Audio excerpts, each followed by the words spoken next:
Home schooling में हम आपको कहते हैं खुशामदीद। अस्सलाम वालेकुम बच्चों, आज हम हाजिर हैं एक नए सबक के साथ।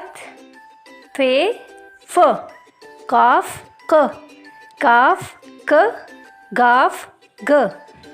फाख्ता बैठी गाना गाए, फ पे नुक्ता एक लगाए। फ की तरह क बनाओ, कलम से नुक्ते दो लगाओ। क के ऊपर कशिश लगाओ, केक कबूतर सबको दिखाओ। मोटी गायें गाजर खाए, ग पे कशिश दो लगाएं।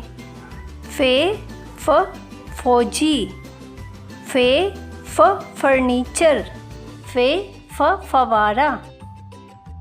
काफ का कुल्फ़ी, काफ का कैंची, काफ का कलम।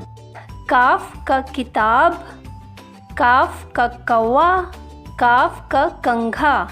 गाफ ग गधा, गाफ ग गमला, गाफ ग गुड़िया। तो बच्चों, आज हम लोगों ने सीखा है फे फ, काफ क, काफ क, गाफ ग।